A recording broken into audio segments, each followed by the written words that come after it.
Assalamualaikum warahmatullahi wabarakatuh. Perkenalkan, nama saya Nurul Hafizatul Isnaini dengan NIM A121222111. Saya dari Prodi Pendidikan Bahasa Inggris kelas C di Universitas Tadulako. Di video kali ini saya akan menjelaskan dan mereview kembali tentang 13 materi yang saya sudah pelajari di mata kuliah Perkembangan Peserta Didik semester 2. Nah, yang pertama ada hakikat pertumbuhan, perkembangan, kematangan, serta persamaan dan perbedaannya. Nah, pertumbuhan, perkembangan, dan kematangan adalah konsep penting dalam pemahaman tentang proses pengembangan individu. Nah, yang pertama ada pertumbuhan. Hakikat pertumbuhan sendiri merupakan perubahan fisik yang terjadi pada tubuh individu seperti peningkatan ukuran berat badan dan perkembangan organ tubuh. Adapun contohnya seperti seorang bayi yang lahir dengan berat 3 kg kemudian tumbuh menjadi 10 kg dalam setahun. Ataupun bisa juga contohnya anak remaja yang mengalami pemajangan tulang dan perubahan ukuran tubuh selama masa pubertas. Lalu yang kedua ada perkembangan. Hakikat perkembangan adalah perubahan yang melibatkan aspek fisik, kognitif, bahasa, sosial emosional, dan moral individu seiring waktu. Nah, ini mencakup perubahan dalam keterampilan, kemampuan berpikir, perilaku sosial, dan emosi. Adapun contohnya seperti seorang bayi yang mulai merangkak, berjalan, dan kemudian berlari. Ataupun contoh lainnya seperti anak yang mengalami perkembangan bahasa dengan mulai mengucapkan kata-kata, membentuk kalimat, dan mengembangkan kosakata yang lebih luas. Lalu yang terakhir ada kematangan. Nah, hakikat kematangan sendiri mencakup tingkat kesiapan individu untuk mencapai perkembangan optimal. Ini melibatkan pematangan sistem biologis, saraf, dan psikologi individu. Adapun contohnya, misalnya seperti seorang anak yang mencapai kematangan motorik yang memungkinkan mereka untuk berjalan dengan lancar dan mengkoordinasikan gerakan tangan dengan baik. Lalu untuk persamaan dan perbedaan dari pertumbuhan, perkembangan, dan kematangan itu apa saja sih? Nah, yang pertama untuk persamaan pertumbuhan yang pertama ini pertumbuhan berlangsung seiring waktu dan dipengaruhi oleh faktor genetik dan lingkungan, baik anak-anak maupun dewasa mengalami pertumbuhan. Adapun perbedaannya, pertumbuhan lebih berfokus pada perubahan fisik dan ukuran tubuh.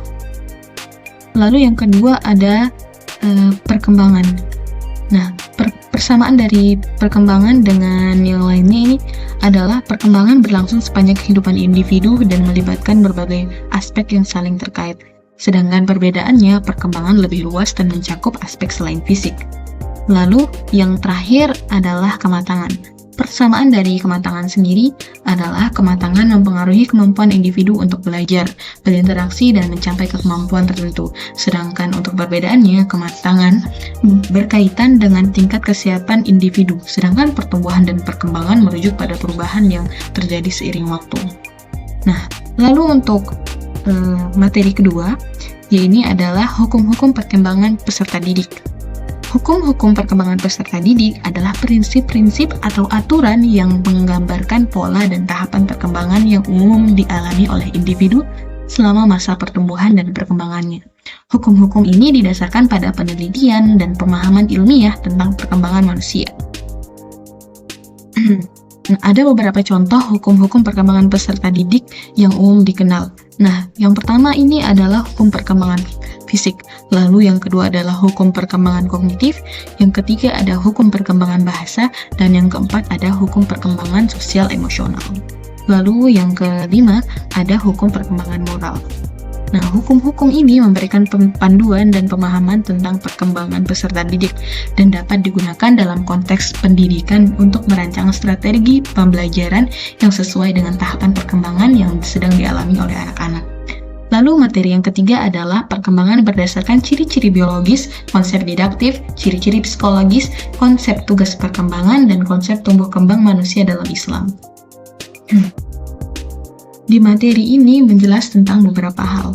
Nah, yang pertama adalah perkembangan berdasarkan ciri-ciri biologis. Nah, perkembangan berdasarkan ciri-ciri biologis berbicara tentang bagaimana tubuh manusia tumbuh dan berkembang seiring bertambahnya usia. Misalnya, kita tumbuh lebih tinggi, organ tubuh kita berkembang, dan kita mengalami perubahan hormonal. Lalu yang kedua adalah konsep didaktif. Konsep didaktif ini adalah cara untuk mengajar dan belajar yang baik. Kita menggunakan cara yang sesuai dengan tingkat perkembangan kita saat belajar, seperti menggunakan metode yang aktif dan media pembelajaran yang efektif. Lalu yang ketiga adalah ciri-ciri psikologis. Nah, ini adalah pola perkembangan pikiran, emosi, dan hubungan sosial kita. Kita mengalami perubahan dalam cara berpikir, berinteraksi dengan orang lain, dan mengelola emosi kita. Lalu yang selanjutnya adalah konsep tugas perkembangan. Nah, setiap tahapan perkembangan memiliki tugas-tugas khusus yang perlu kita selesaikan. Misalnya pada masa remaja, kita harus menemukan identitas diri dan membangun hubungan sosial yang sehat. Lalu yang terakhir adalah konsep tumbuh kembang manusia dalam Islam. Nah, perspektif Islam tentang bagaimana kita berkembang sebagai individu yang baik dalam aspek rohani, moral, dan sosial. Islam memberikan panduan dan nilai-nilai untuk membantu kita hidup dengan etika yang baik, berinteraksi dengan orang lain dengan baik, dan bertanggung jawab sebagai hamba Allah. Nah, di materi ini memberikan pemahaman dasar tentang bagaimana perkembangan manusia terjadi berdasarkan ciri-ciri biologis, konsep didaktif, ciri-ciri psikologis, konsep tugas perkembangan, dan konsep tumbuh kembang manusia dalam Islam. Dengan memahami hal ini, kita dapat mengenal dan menghargai perubahan yang terjadi dalam diri kita, serta belajar bagaimana kita dapat berkembang secara baik sesuai dengan tahapan perkembangan yang kita alami. Nah, lalu materi yang keempat adalah faktor-faktor yang mempengaruhi pertumbuhan dan perkembangan dalam tinjauan aliran-aliran pendidikan. Nah, pertumbuhan dan perkembangan individu dalam konteks pendidikan dipengaruhi oleh beberapa faktor yang dapat dibedakan menjadi faktor internal dan eksternal. Nah, berikut adalah beberapa faktor yang mempengaruhi pertumbuhan dan perkembangan dalam tinjauan aliran-aliran pendidikan serta contohnya. Nah, yang pertama adalah faktor internal. Nah, dalam faktor internal terdapat beberapa faktor lagi. Nah, yang pertama adalah faktor genetik. Faktor genetik merupakan sifat-sifat genetik individu yang dapat memengaruhi kemampuan belajar dan perkembangan kognitif mereka. Sebagai contoh misalnya, anak-anak dengan kelainan genetik seperti sindrom Down cenderung memiliki kesulitan belajar dan membutuhkan pendekatan pendidikan yang khusus. Lalu faktor yang internal yang kedua adalah kesehatan. Nah, kesehatan fisik dan mental individu memengaruhi kemampuan mereka untuk belajar dan berkembang. Sebagai contoh, anak-anak dengan gangguan kesehatan mental seperti ADHD atau autisme mungkin memerlukan pendekatan pendidikan yang berbeda untuk mendukung perkembangan mereka. Lalu, faktor internal yang lainnya adalah bakat. Bakat dalam bidang tertentu dapat memengaruhi kemampuan belajar dan perkembangan individu. Nah, sebagai contoh, anak-anak yang memiliki bakat dalam seni mungkin membutuhkan pendekatan pendidikan yang berbeda untuk mengembangkan kemampuan seni mereka. Lalu selanjutnya ada faktor motivasi. Motivasi individu untuk belajar dan berkembang juga memainkan peran yang penting dalam pertumbuhan dan perkembangan mereka. Sebagai contoh, anak-anak yang termotivasi cenderung lebih aktif dalam belajar dan mencapai prestasi yang lebih tinggi. Lalu faktor eksternal. Nah, dalam faktor eksternal juga terdapat beberapa faktor. Nah, yang pertama adalah faktor lingkungan keluarga. Lingkungan keluarga dapat memengaruhi kemampuan belajar dan perkembangan sosial individu. Sebagai contoh misalnya, keluarga yang memberikan dukungan dan dorongan dapat memotivasi anak-anak mereka untuk belajar dan berkembang dengan baik. Lalu, yang kedua adalah faktor lingkungan sekolah. Nah, lingkungan sekolah ini dapat memengaruhi kemampuan belajar dan perkembangan individu. Sebagai contoh, sekolah yang menyediakan fasilitas dan sumber daya yang memadai, serta lingkungan belajar yang kondusif dapat membantu individu mencapai potensi maksimal mereka. Lalu, faktor yang selanjutnya adalah faktor teman sebaya. Nah, teman sebaya dapat memengaruhi kemampuan belajar dan perkembangan sosial individu. Nah, sebagai contoh, teman-teman yang positif, mendukung dan dapat memotivasi individu untuk belajar dan mendukung perkembangan sosial mereka. Lalu yang terakhir adalah konteks sosial dan budaya. Nilai-nilai budaya dan harapan sosial dapat memengaruhi cara individu belajar dan berkembang. Sebagai contoh, individu yang berasal dari keluarga yang sangat religius mungkin memerlukan pendekatan pendidikan yang berbeda untuk mendukung perkembangan mereka. Baiklah, materi yang kelima ada tentang tugas-tugas perkembangan anak usia dini sampai SD. Nah, perkembangan peserta didik adalah proses perubahan yang terjadi pada peserta didik dari segi fisik, kognitif, emosional, dan sosial. Perkembangan ini terjadi sepanjang hidup dan dipengaruhi oleh faktor internal maupun faktor eksternal. Nah, tugas-tugas perkembangan anak usia dini sampai SD dapat dibedakan berdasarkan tahap perkembangan yang dialami oleh anak. Nah, yang pertama adalah tahapan perkembangan usia dini dari 0 sampai 2 tahun. Nah, tugas-tugas perkembangannya seperti mengembangkan kemampuan motorik halus dan kasar seperti merangkak, berjalan, dan mengambil objek. Lalu mengembangkan kemampuan bahasa dan komunikasi seperti mengoceh dan mengikuti instruksi sederhana. Lalu mengembangkan keterikatan emosional dengan orang tua atau pengasuh. Nah, untuk contohnya mungkin seperti bayi belajar merangkak dan berjalan, ataupun bayi mulai mengucapkan kata-kata seperti mama dan papa, dan kata-kata sederhana lainnya. Lalu tahapan yang kedua adalah tahap perkembangan pra-sekolah, yaitu 3-5 tahun. Nah, atau adapun tugas-tugas perkembangannya seperti mengembangkan kemampuan motorik halus dan kasar seperti menulis, menggambar, dan memotong, lalu mengembangkan kemampuan bahasa komunikasi seperti berbicara dengan kalimat yang lebih kompleks, dan yang terakhir mengembangkan keterampilan sosial seperti bermain dengan teman sebaya, berbagi, dan mengontrol emosi. Lalu tahapan yang ketiga adalah tahapan perkembangan sekolah dasar, yaitu sampai dari umur 6 sampai 12 tahun. Adapun tugas-tugas perkembangannya seperti mengembangkan kemampuan kognitif seperti berpikir logis, berpikir abstrak, dan memecahkan masalah. Lalu mengembangkan keterampilan sosial seperti bekerja dalam kelompok dan memahami norma sosial. Lalu yang terakhir adalah mengembangkan minat dan bakat dalam berbagai bidang. Nah, penting bagi kita, orang tua dan pendidik untuk memahami tugas-tugas perkembangan yang harus dijalankan oleh peserta didik dalam setiap tahap perkembangan. Dengan memahami ini, kita dapat mendukung perkembangan peserta didik dengan memberikan pengalaman belajar yang sesuai dengan tahapan perkembangan mereka dan memfasilitasi pertumbuhan optimal dan dalam semua aspek kehidupan. Nah, lalu yang materi ke-6 adalah perkembangan peserta didik, tugas perkembangan anak sampai SMA. Nah, perkembangan peserta didik pada usia SMP sampai SMA melibatkan perubahan signifikan dalam segi fisik, kognitif, emosional, dan sosial. Pada tahap ini, peserta didik mulai mengeksplorasi identitas mereka dan mempersiapkan diri untuk masa depan. Nah, adapun tugas-tugas perkembangan pada anak SMP sampai SMA dibedakan menjadi beberapa tahapan.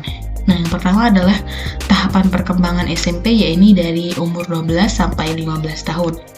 Lalu untuk contohnya salah satu contohnya mungkin seperti peserta didik mempelajari bahasa asing atau matematika yang lebih kompleks.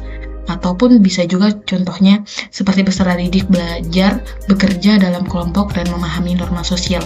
Lalu tahapan yang kedua adalah tahapan perkembangan SMA, yaitu pada usia 16 sampai 18 tahun. Nah, untuk contohnya mungkin seperti peserta didik yang mempelajari subjek yang lebih kompleks seperti fisika, kimia, dan biologi. Dan contoh lain mungkin seperti peserta didik mempersiapkan diri untuk masa depan dengan menentukan tujuan karir dan memilih perguruan tinggi atau program pendidikan yang sesuai. Nah, lalu untuk materi yang ketujuh adalah konsep pertumbuhan fisik pada anak dan remaja. Nah, perkembangan fisik pada anak dan remaja adalah salah satu aspek penting dari perkembangan peserta didik. Pertumbuhan fisik pada anak dan remaja melibatkan perubahan dalam ukuran, berat, dan proporsi tubuh, serta perkembangan sistem organ dan kemudian motorik. Berikut adalah beberapa konsep pertumbuhan fisik pada anak dan remaja, dan juga ada beberapa contoh nanti yang akan saya berikan. Nah, yang pertama adalah pertumbuhan tubuh. Nah, pertumbuhan tubuh pada anak dan remaja melibatkan peningkatan tinggi badan, berat badan, dan ukuran kepala. Pertumbuhan ini dipengaruhi oleh faktor genetik, nutrisi, dan lingkungan. Nah, untuk contohnya mungkin seperti seorang anak laki-laki usia 10 tahun dan memiliki tinggi badan 130 cm dan berat badannya 30 kg. Nah, pada usia 14 tahun, tinggi badannya meningkat nih menjadi 165 cm dan berat badannya menjadi 55 kg. Lalu yang kedua adalah perkembangan sistem organ. Nah, perkembangan sistem organ pada anak dan remaja melibatkan perubahan dalam fungsi organ tubuh dan kemampuan tubuh untuk mengatur keseimbangan internal. Salah satu contohnya mungkin pada masa remaja, sistem reproduksi mulai berkembang dan memungkinkan remaja untuk mengalami pubertas dan memasuki masa dewasa. Lalu yang ketiga ada kemampuan motorik. Nah, kemampuan motorik pada anak dan remaja melibatkan perubahan dalam kemampuan tubuh untuk bergerak dan melakukan aktivitas fisik yang lebih kompleks. Nah, untuk contohnya misalnya seorang anak usia 5 tahun mungkin dapat berjalan dengan lancar dan berlari dengan cepat. Sementara seorang remaja usia 16 tahun mungkin dapat melakukan gerakan olahraga yang lebih kompleks seperti melakukan tendangan, dribbling dalam sepak bola. Nah, penting bagi orang tua dan pendidik ataupun orang-orang di sekitarnya ya untuk memahami konsep pertumbuhan fisik pada anak dan remaja agar dapat memberikan dukungan dan fasilitasi yang tepat untuk perkembangan fisik mereka. Nah, dengan memahami konsep ini kita dapat membantu peserta didik untuk mencapai potensi mereka dan memastikan bahwa mereka tumbuh dan berkembang dengan baik. Lalu untuk materi yang ke-8 itu ada kecerdasan majemuk dan jenis-jenisnya serta pengembangan kreativitas peserta didik. Nah, kecerdasan majemuk adalah konsep yang diusulkan oleh Howard Gardner yang menggambarkan bahwa kecerdasan terdiri dari beberapa jenis yang berbeda dan saling terkait satu sama lain. Gardner berpendapat bahwa setiap orang memiliki kombinasi kecerdasan majemuk yang berbeda-beda dan bahwa setiap jenis kecerdasan dapat dikembangkan. Nah, yang berikut adalah beberapa kecerdasan yang dicetuskan oleh Gardner. Yang pertama adalah kecerdasan linguistik. Nah, kecerdasan linguistik ini melibatkan kemampuan untuk menggunakan bahasa secara efektif, baik secara lisan maupun tulisan. Lalu yang kedua adalah kecerdasan logis matematis, yang melibatkan kemampuan untuk berpikir secara logis, menganalisis situasi, dan memecahkan masalah. Lalu yang keempat adalah kecerdasan visual spatial, yang melibatkan kemampuan untuk memvisualisasikan objek, ruang, atau bentuk secara mental dan memahami hubungan antara objek dan ruang. Lalu yang keempat ada kecerdasan kinestik tubuh. Nah, ini melibatkan kemampuan untuk menggunakan tubuh secara efektif dan mengontrol tubuh dengan baik. Lalu yang kelima ada kecerdasan musikal yang melibatkan kemampuan untuk memahami, mengapresiasi, dan menghasilkan musik. Lalu yang keenam ada kecerdasan interpersonal yang melibatkan kemampuan untuk memahami perasaan, motivasi, dan niat orang lain serta berkomunikasi dengan mereka secara efektif. Lalu yang ketujuh ada kecerdasan intrapersonal yang melibatkan kemampuan untuk memahami dan mengelola perasaan dan pikiran sendiri.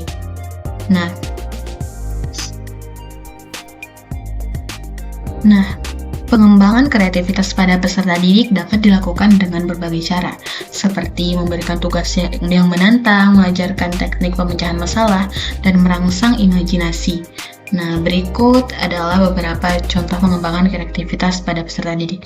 Yang pertama adalah memberikan tugas yang menantang.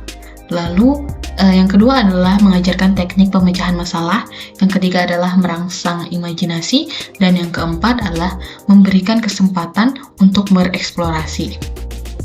Nah, baru untuk materi selanjutnya adalah perkembangan kognitif anak menurut Jean Piaget dan Vygotsky.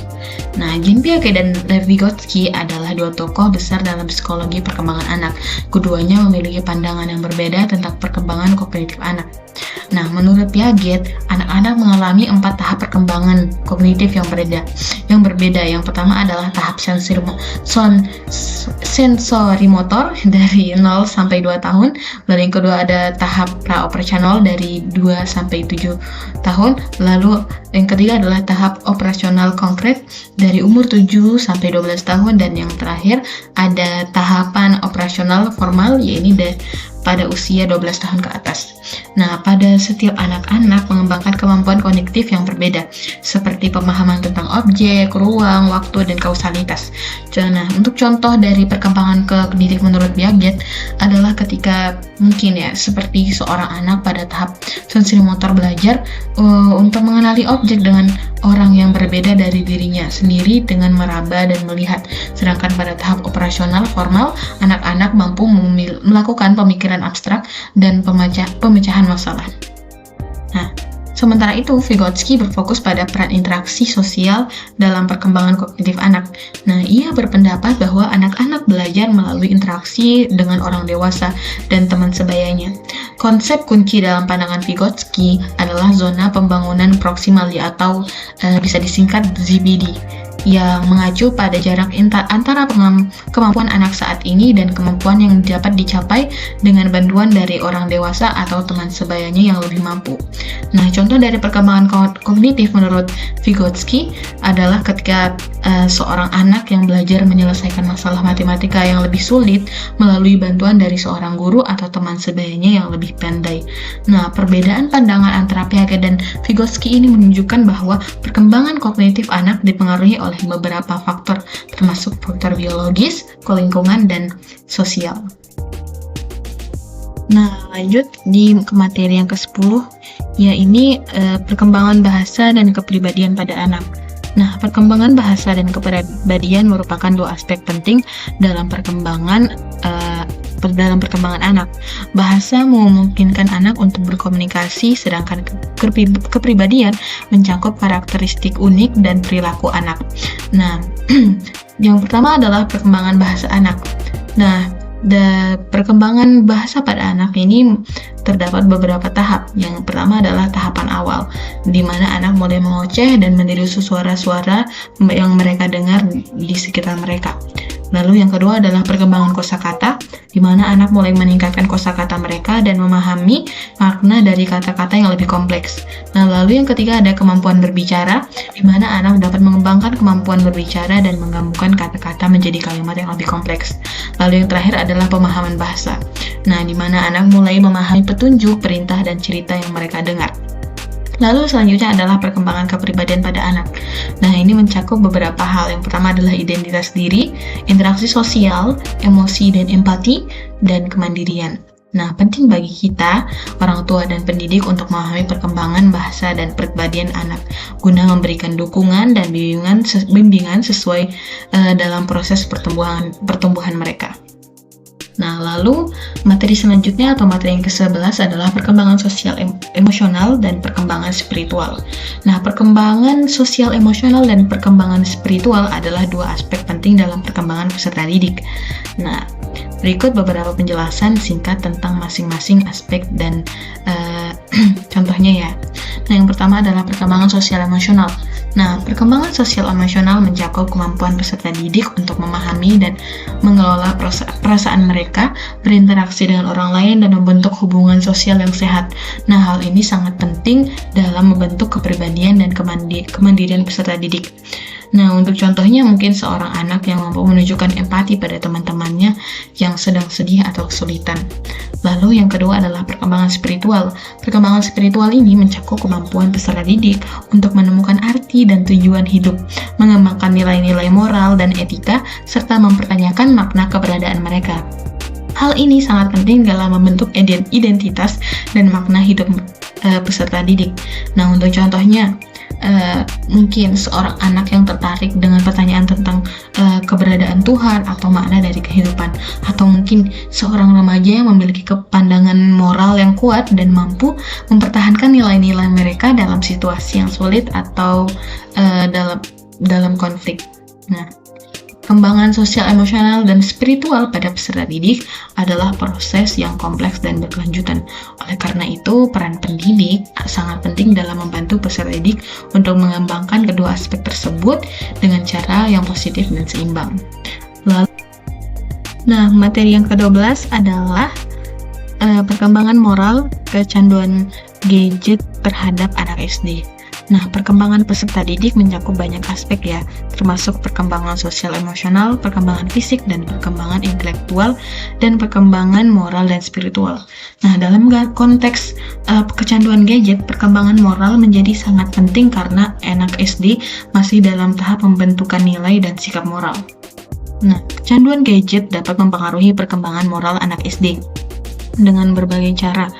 Nah, yang pertama adalah kecanduan gadget dapat mengganggu interaksi sosial anak dan orang lain, sehingga anak mungkin kurang sensitif terhadap perasaan orang lain dan kurang mampu berempati. Nah, yang kedua adalah kecanduan gadget dapat membuat anak kurang aktif secara fisik dan kurang mengembangkan kemampuan motorik kasar dan halus. Lalu yang ketiga adalah kecanduan gadget dapat mengakibatkan anak merasa sulit berkonsentrasi dan fokus saat belajar, sehingga prestasi akademik mereka akan semakin terganggu dan mungkin akan semakin menurun. Nah, untuk mengatasi kecanduan gadget pada anak SD, perlu dilakukan pendekatan yang holistik dan melibatkan berbagai pihak, termasuk orang tua, guru, dan lingkungan sekitar anak. Beberapa cara yang dapat dilakukan, mungkin yang pertama seperti ya mengatur waktu penggunaan gadget secara bijak dan membatasi waktu penggunaan gadget. Lalu yang kedua adalah mengintegrasikan aktivitas fisik dan olahraga ke dalam kegiatan sehari-hari anak. Lalu yang ketiga, memberikan alternatif kegiatan yang kreatif dan bermanfaat seperti membaca buku, bermain dengan teman, atau melakukan kegiatan seni. Lalu yang keempat adalah mengajarkan anak tentang etika dan perilaku online yang baik dan bertanggung jawab. Lalu yang terakhir adalah membangun hubungan interpersonal yang positif dengan anak dan memperkuat nilai-nilai moral yang baik. Lalu materi yang terakhir atau materi yang ke-13 adalah perkembangan kemandirian dan karir. Nah, perkembangan peserta didik mencakup banyak aspek termasuk perkembangan sosial emosional, dan perkembangan fisik, perkembangan intelektual, dan perkembangan kemandirian. Selain itu, pengembangan karirnya juga menjadi penting ketika peserta didik memasuki usia remaja. Perkembangan kemandirian penting bagi peserta didik karena dapat membantu mereka menjadi individu yang mandiri dan bertanggung jawab.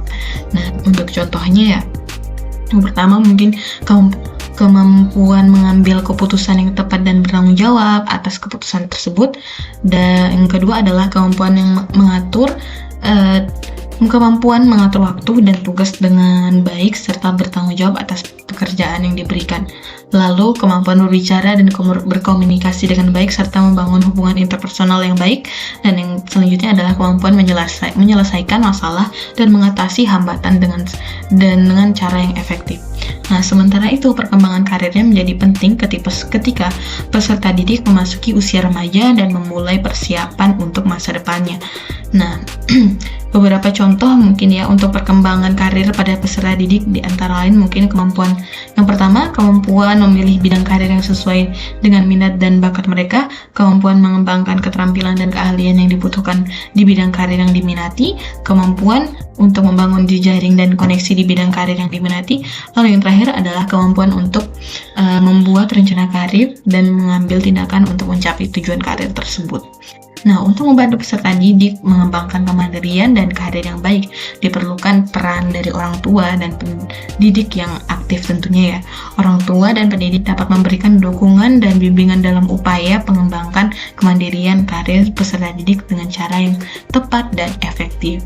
Nah, mungkin hanya itu saja yang bisa saya sampaikan dari ke-13 materi yang sudah saya pelajari di mata kuliah peserta didik ini. Nah, akhir kata, wassalamualaikum warahmatullahi wabarakatuh.